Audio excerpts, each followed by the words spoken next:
I kissed her. God help me. I kissed her, and she kissed me back. I don't know what terrified me more, the warmth of her lips, or the fact that, for one suspended moment, I forgot who I was, who she was. The walls I built over years, stone by stone, blood by blood, crumbled beneath her touch like they were made of paper. And now, I sit here in the dark, the city stretched beneath me like a beast sleeping with one eye open. And I replay it all in my mind. Her breath trembling against mine, her fingers clenched in my shirt, like she was afraid I'd vanish if she let go. But she didn't run. Not when she found out the truth about me. The full truth. That I wasn't just some cold, powerful woman with secrets and scars. That I'd done things. Terrible things. That I chose this life. The life that hurt her. The life that took her brother from her and never looked back. She should have slapped me. Instead, she kissed me like I was the only real thing left in her world. What kind of woman does that? What kind of woman am I? That I took her pain and turned it into something I wanted to hold. I tried to walk away after that. Thought maybe if I left, then, before the moment grew teeth, I could protect her. From my enemies. From my past. From me. But she just stood there. Quiet. Watching. And I couldn't breathe. Now every second since tastes like ash. There's a storm coming. I feel it in my bones. The other families know I have a weakness now. That I'd tear down entire empires for one woman who doesn't even know if she can trust me. And maybe she shouldn't. But I know this much. I've bled for my family. I've burned for my name. And if anyone touches her, my nurse, I'll bury the world for her, even if she never forgives me. Sunlight poured in through the thin curtains, slicing the dim room into golden shadow. The nurse stirred beneath the heavy comforter, her body warm, but her skin chilled. Her eyes fluttered open to the hollow quiet of morning. For a breathless second, she forgot where she was. Then she saw the outline of the woman seated by the window. Dark suit, sleeves rolled to her elbows, one leg crossed over the other like she'd been there all night. The Mafia boss didn't move. Just stared out the window with a face carved from silence. "You didn't leave," the nurse whispered, voice cracked from sleep. The boss turned her head slowly, eyes soft and unreadable. "Didn't want to." An awkward pause bloomed between them like something living, heavy, tender, dangerous. The nurse sat up, pulling the blanket around her chest like it might shield her from everything unspoken. "Was it a mistake?" The boss tilted her head, brows narrowing slightly. "No," she said after a long pause, "but that doesn't mean it was simple." Another silence. The air smelled like her perfume, dark jasmine and clean smoke. It clung to the sheets, to the nurse's skin, to the space between their bodies. Last night still echoed too loud in her memory. The kiss, the confession, the way her body responded to the very person who tore her world apart without lifting a hand. "I'm not a fragile thing you have to tiptoe around," the nurse said suddenly, biting back the waver in her voice. "I know you're not. Then stop looking at me like I'll break."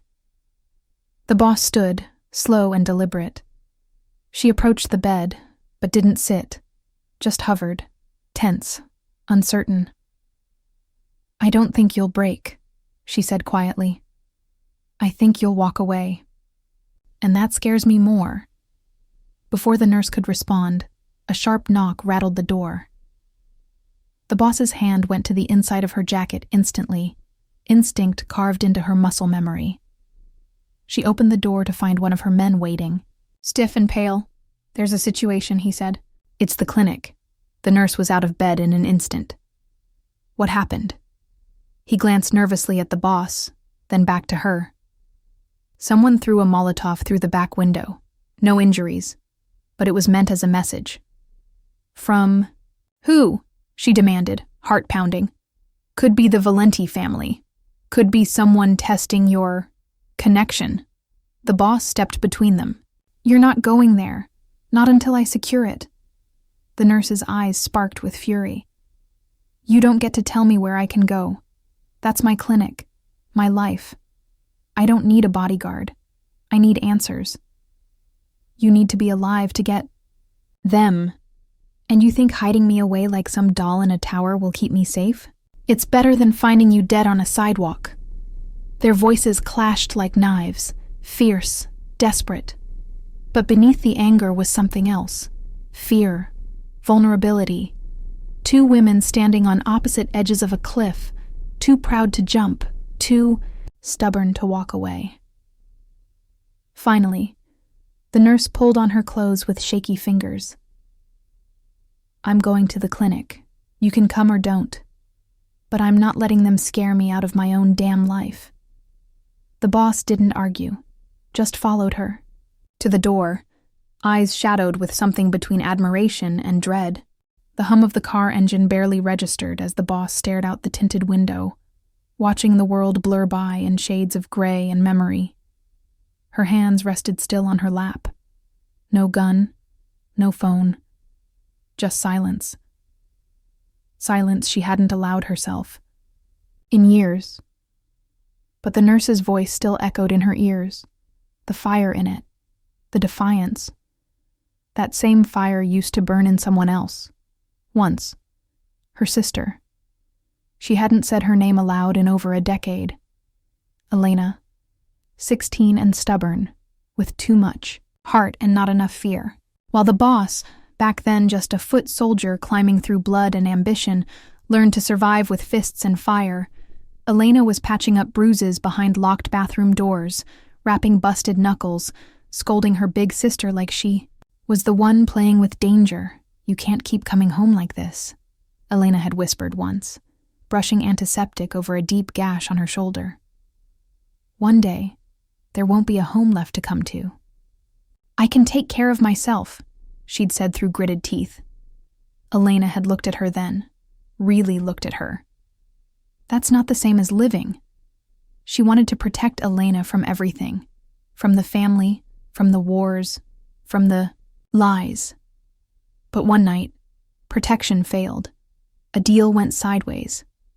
Gunshots rang out in a place they weren't supposed to.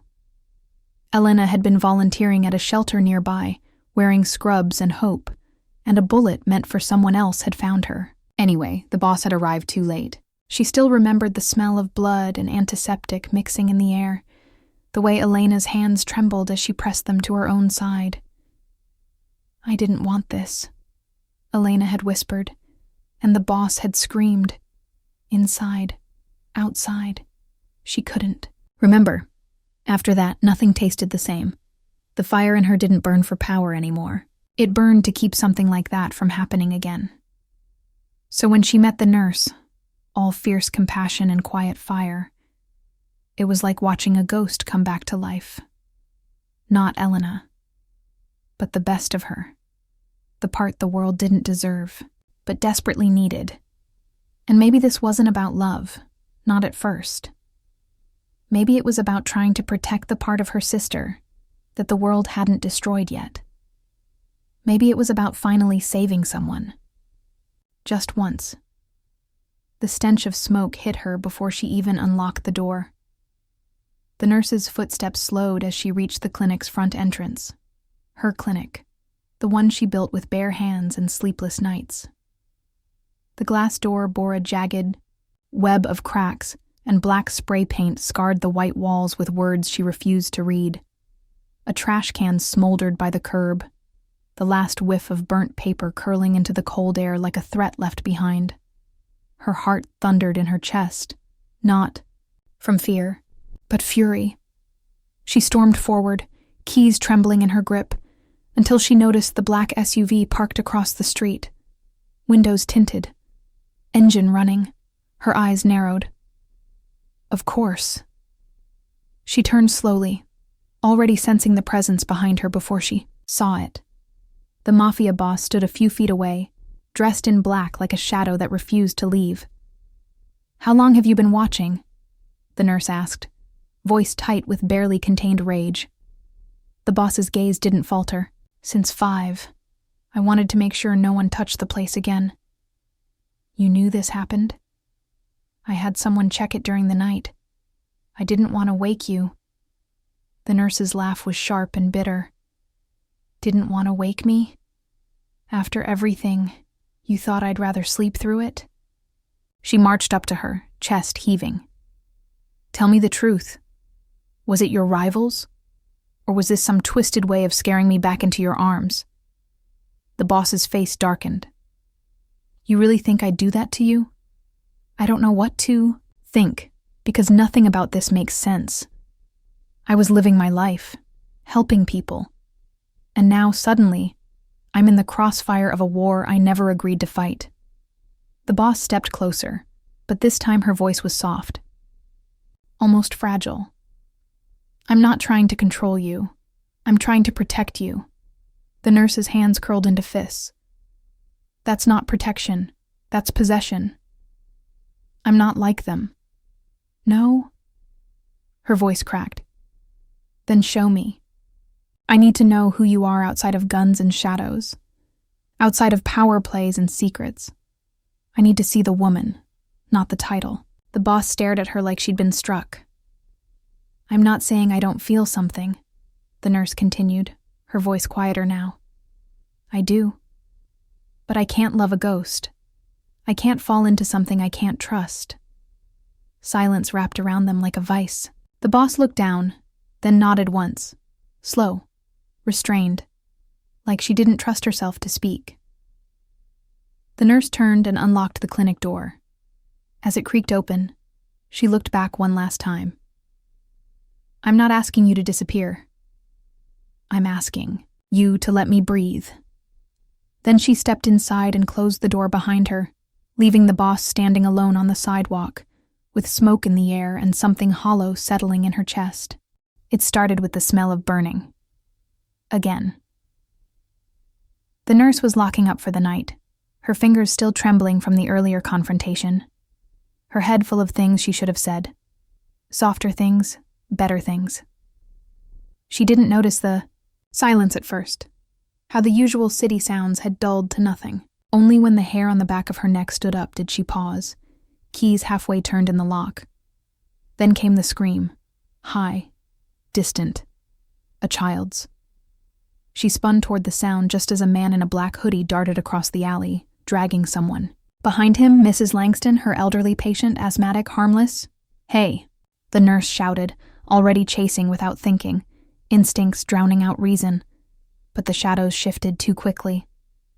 3 more men emerged from the alley's edges, faces hidden, one holding a crowbar, the others with something worse in their eyes. She skidded to a stop, heart pounding. One of them smiled. "Thought we'd send a little message," he said. A shot rang out. The man's body jerked sideways as blood sprayed the alley wall. The nurse gasped, stumbling back, until she saw her. The Mafia boss stood at the alleys, mouth like a storm, gun raised, eyes wild with something feral. "Touch her again," she said, voice cold as steel, "and I swear I'll make you wish you were never born." The others hesitated. Too long. 2 of the boss's guards swept in, but it was already chaos. One attacker lunged at the nurse. She ducked instinctively, but it wasn't fast enough. Then the boss was there, in front of her, shielding her like a human wall. The crowbar struck the boss's side with a sickening thud. She grunted, staggered, but didn't fall. Instead, she grabbed the attacker by the throat and slammed him into the alley wall with enough force to crack bone. "You okay?" she hissed, voice strained. The nurse nodded, eyes wide, breath ragged. "Yeah, you're bleeding. I've bled worse." But her knees buckled slightly. The nurse rushed forward, catching her as the boss finally let herself sag, just enough to reveal the pain she'd been hiding. Their eyes met. Close. Vulnerable. Real. "I'm fine," the boss muttered, but her voice was frayed. "I had to be here. I couldn't risk." Her breath caught. The nurse touched her cheek. Something shifting in her gaze. "You were scared," she whispered. The boss didn't deny it. "I'm not invincible," she said quietly, almost ashamed. "I never asked you to be." Sirens wailed in the distance. The guards cleaned up quickly, dragging the injured attacker. Out of sight, one of them whispering about a leak. Someone inside the crew had tipped the enemy off. But the nurse didn't care about any of that. She was holding the woman who'd just taken a hit for her. Not the Mafia boss. Just her. And for the first time, she saw the fragility beneath the fire. The heart beneath the armor. She didn't know what this meant. Didn't know what they were. But she knew she wasn't ready to lose her. The hum of the clinic's old fluorescent light buzzed faintly above them, but the world outside felt miles away. The nurse sat on the examination table, legs dangling, her scrubs smeared with ash and worry. Across from her, the Mafia boss leaned against the wall, jacket off, shirt untucked, a blood-stained bandage wrapped around her side, a wound earned for a woman she wasn't even sure she had the right to want. For a while, neither of them spoke. Just the quiet thrum of breath and memory filled the space. "I can't believe they took Mrs. Langston," the nurse finally whispered. "She volunteers here every Sunday. Bakes lemon bread for the patients. She's harmless." "She'll be found," the boss said, steady. "My men are already tracking the van, but they got that close. Past your people. Past your system." The boss lowered her gaze. "I know." The nurse watched her for a long moment. Her hair was disheveled, lip bruised, knuckles raw. But what struck her most wasn't the damage. It was the stillness. The quiet fear hiding behind practiced control. "You're scared," she said softly. The boss didn't answer right away. Then, with a slow exhale, "Yes." "Why?" The boss's eyes flicked up to hers.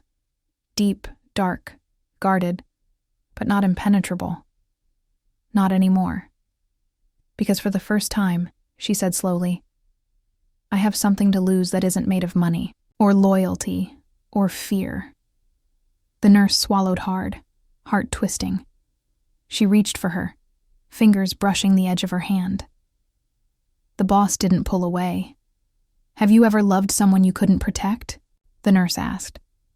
The question came from somewhere raw, deep, like it had lived in her chest for years, waiting for someone strong enough to hear it. The boss blinked once, then twice. Her voice, when it came, was low and hoarse. "Only once, and I'm standing in front of her." The nurse's breath caught. The moment settled like a hush around them, heavy with truth, with years of pain and silence and things unspoken. "I don't know what any of this is," the nurse said, voice trembling. "I don't know how to love someone whose world looks like yours. I don't know how to trust this."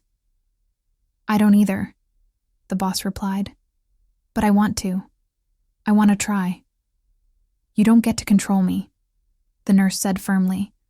"Not through fear, not with power. I don't want to control you," she said, stepping closer. "I want to stand beside you, as you are." The nurse looked at her, at the woman who terrified half the city, who could burn down empires with a word, and saw finally what was underneath. Not just a leader, not just a weapon, but a woman, scarred, soft, struggling, wanting. She slid off the table, closing the distance between them. When she touched the boss's face, it was gentle, intentional. "I'm still angry," she whispered. "I still don't trust you completely. I don't expect you to, but I don't want to walk away either." A breath, a heartbeat. Then the nurse leaned in, and this time, the kiss was quiet, not frantic, not desperate, just a meeting of truth and trembling, a promise made not in words, but in closeness. They didn't need forever figured out. They didn't need guarantees. They had this moment, this choice, this shared breath in a broken world. And for now, it was enough. The night had settled into a softer rhythm. No sirens, no shouts, just the hush that comes after chaos, when everything that matters has either broken or endured. The nurse sat on the clinic's back steps, a worn blanket wrapped around her shoulders, fingers curled around a cup of tea she hadn't taken a sip of. The boss emerged from the shadows a moment later, walking with a faint limp, something clenched tightly in her hand. "I should go," the boss said, voice low but clear. "Let you rest. You look like hell," the nurse replied without looking at her. "Sit down before you fall over." The boss gave a soft grunt and obeyed, settling beside her, close but not touching. The silence between them was heavier than before, but it wasn't sharp anymore, just real. After a moment, the boss held something out between them. Small, matte, heavy, a gun. No engravings, no flourish. Just cold steel. The nurse blinked. "Seriously?" "It's not for use," the boss said quickly. "It's a message." The nurse looked at her, wary. "You're giving me a weapon to say..." "What?" "That you have the power," the boss said quietly.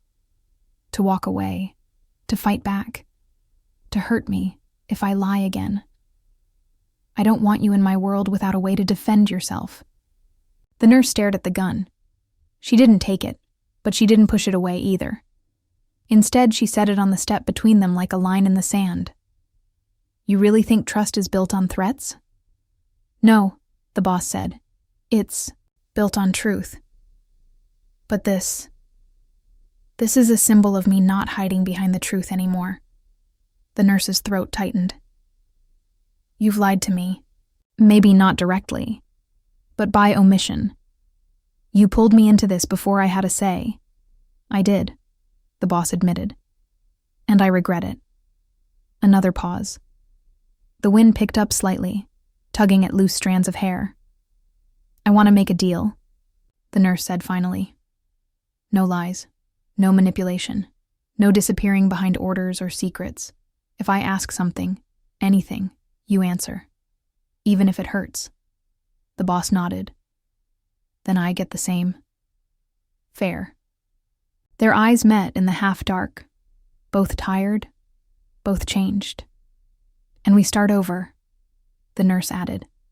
"No titles, no blood ties, just you and me." The boss reached into her coat one more time and pulled out a second object, a small silver key on a leather cord. She didn't say what it opened. She just placed it beside the gun. "I want to earn my way back," she said.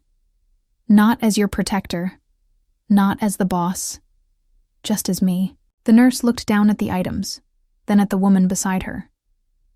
"I'm not ready to take them," she said. "I'm not asking you to," the boss replied. "Just asking you not to walk away." The nurse exhaled slowly. "I'm still here," she said. "That's something." A beat passed. Then, without a word, she leaned her head onto the boss's shoulder, and together, in the dark between destruction and dawn, they simply breathed. Two women. No promises, no roles, just the fragile, fierce beginning of something.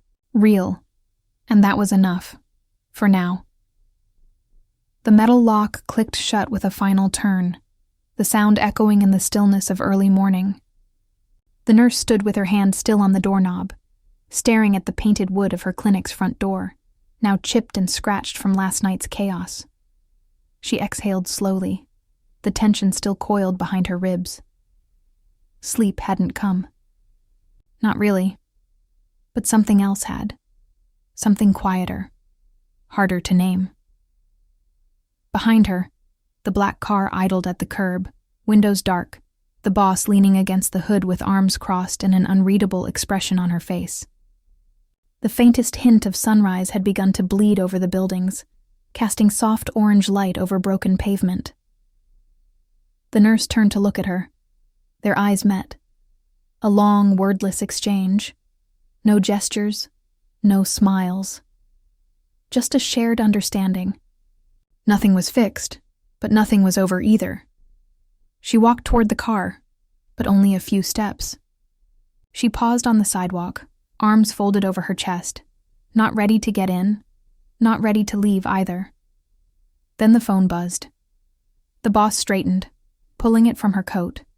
Her face, already guarded, hardened as she answered. This is her. A beat. Silence. Then her entire posture shifted, eyes narrowing, jaw clenching. How many? Another pause. Her fingers gripped the phone tighter. And you're sure it's them? Whatever the voice on the other end said, it changed something in her. The storm behind her eyes reignited, fierce, sharp, protective. She ended the call without another word. The nurse tilted her head. Trouble? The boss didn't answer immediately. Instead, she stared off toward the horizon, as if already calculating. Moves on a bloody chessboard no one else could see. She spoke more to herself than to the nurse. They'll have to go through me first. The words were soft, deadly. The nurse's eyes narrowed. Who? The boss turned, her features unreadable once more. But this time, there was something else flickering beneath her expression. Something like fear. Or fury.